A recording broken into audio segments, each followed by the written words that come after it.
Hello and welcome back, guys and girls, to another slice of this week's gaming news. Now, I know I said this week there was going to be lots and lots of videos, but if you haven't been following my Twitter feed or you don't follow me on Twitter, then please do so. But also, I have lost my voice, or I had lost my voice for about 2.5 days. It has now returned, thankfully, just about. It's a little bit husky, but there we are. So I am forcing it to work for you guys just so I can get a last video of the week out to you all. So I hope you have all been keeping well. As per usual, if you guys do enjoy this video today, then obviously click that like button. If you haven't already subscribed, then obviously please feel free to do so. And as per usual, for me, the most important thing, please leave your lovely comments below. I absolutely love hearing back from you guys, your thoughts, your opinions on the videos that I make. Absolutely wonderful. So let's jump right into some of this week's action. Now, you probably know, judging by the thumbnail that I'm using today, what this video is going to be about. So yes, obviously earlier in the week we had Super Mario Maker 2. We had a big Nintendo Direct about that. It's roughly about 17 minutes long. And you can see it playing in the background now through this video, so do take a look at that while you're listening to me babble on. So there was so much. I mean, I'm going to go through sort of my highlights of it, but it was so good. So I wanted to go through kind of the enemies that I saw first. That for me, I love looking at all those new little critters that we're gonna be able to place all over the place. We had Ant Trooper. We had the Angry Sun. If you don't remember the Angry Sun, he was brilliant. Just used to basically follow Mario around, just randomly attack him and burn him for some reason. That was quite cool. But there's the moon as well. There's a lighter side to that. There's the moon, which was quite good, but the Angry Sun was a good one. We also had the Piranha Creeper, which is obviously starting quite a few Mario games now. That was quite a new addition. I think that's going to bring some new some different ideas to the kind of gameplay. We had the Pork Puffer as well, which is basically, you know, your normal fish, but they got spikes like a porcupine, as it were. Who else did we have as well? There was a Sting Bee, I think there was, and we also had Hop Chop as well, which was quite cool. So there's some really good new bad guys, which I think is awesome. I love sticking bad guys all over the place. They also had there's kind of the Super Mario 3D World style of stages. There was the desert, winter, forest. Yes, there was a forest, and they had like the night background as well, which I really like. I think that's really cool. You can do some really like sleek levels on that, and also outer space, which is brilliant. That's going to bring some new contrast, I think, to the whole way that people game with this. The other thing as well, the other highlight was that water is usable in the ground stages, which was quite cool. You can kind of adjust the levels of water. You know, you can have it like midway up the screen all the way to the bottom, or you can have it gradually rising, and you can adjust the speed of how the water rises, which is awesome. That's so good. I mean, there's going to be some challenging levels coming up in the next couple of months. People are going to be creating their butts off, but there we go. Yeah, so what's some other things? Vertical scrolling, which is cool. Obviously we're so used to kind of the side scrolling, but vertical scrolling, that's something nice. And also snake blocks. I don't know, I completely forgotten about snake blocks.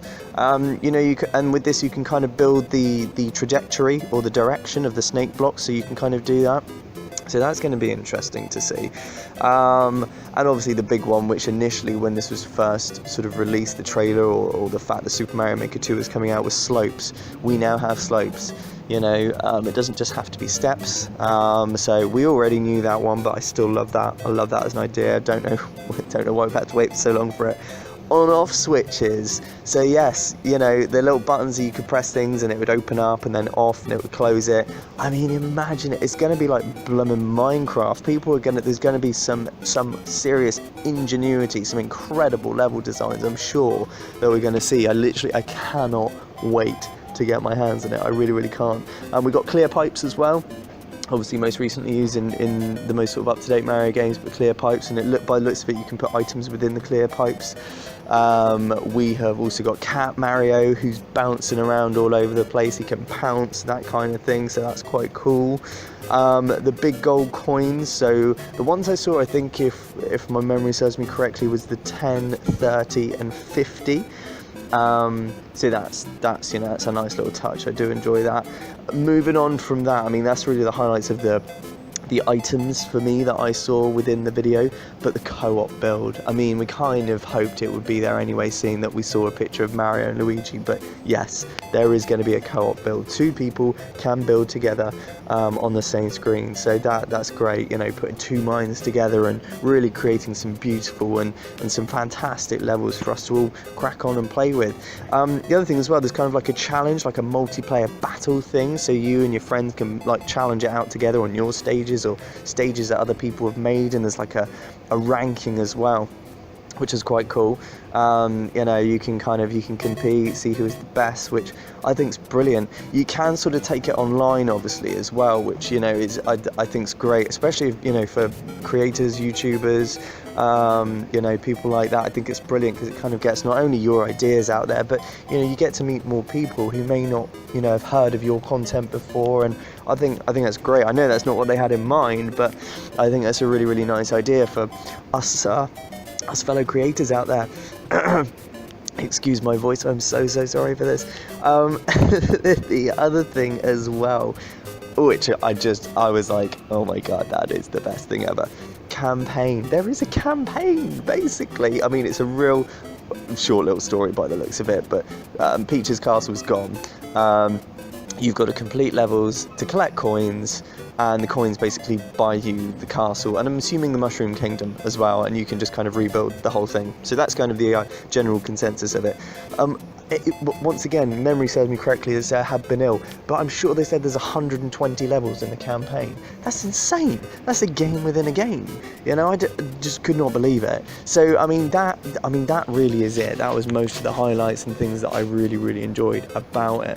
But there was so much more. There is so much more. Obviously, let's say, I know it's playing in the background and you guys can watch it now, but if you haven't watched that direct, then please go and watch it. It was so good. It's basically like they've taken everything from Super Mario 1, Super Mario Maker. Oh my god, I'm so sorry. I am ill. Forgive me. But yeah, it's like they've taken everything from Super Mario Maker that we wanted or was missing, put it in this new game, and then just thought, you know what, just give them everything. Just give them everything. And they have. They've literally given people everything that you could want in a Mario Maker. It's incredible. It really, really is. The level of stuff that's in this game, it's going to keep people going for months, years. It's going to be amazing. The community for this is just going to be insane, and we haven't got long to wait now, guys. So yeah, I mean, that is really the bulk of today, what I really, really wanted to discuss with you. Obviously, I do have a Q&A still for my 50 subscribers, but that will be coming to you probably next week now. But there was one last thing that I wanted to talk to you guys about today, and that was Bayonetta. Now, around about the same time that Nintendo said they were going to do their Direct, I think, apologies for my Japanese pronunciation, but Hideki Kamiya from Platinum Games, basically somebody said to him on Twitter as sort of a joke, so when are we going to be hearing about Bayonetta 3? And he went out there and just basically said, could be as early as next week. You could be seeing more about that, as in this week coming. And yeah, I mean, he said things before to try and wind sort of people up and stuff, but maybe, you never know. I mean, the thing that makes me think we might not is the fact that recently Platinum Games, they've moved the release date for Bayonetta from kind of this year or later on this year to TBA, so it's probably going to be more 2020, but you just don't know. You really, really don't. They could be getting it out this summer, who knows. We might see something next week. So that was a big rumour that's been going around the past couple of days. So once again, obviously let me know your thoughts, guys. What do you think about Super Mario Maker 2? What do you think about the Bayonetta rumour? Please let me know. I love hearing back from you guys. Thank you so much for tuning in and listening to my ridiculous voice today. And yeah, have a wonderful weekend, guys, whatever it is that you get up to. Loves you all. Take care. Bye-bye.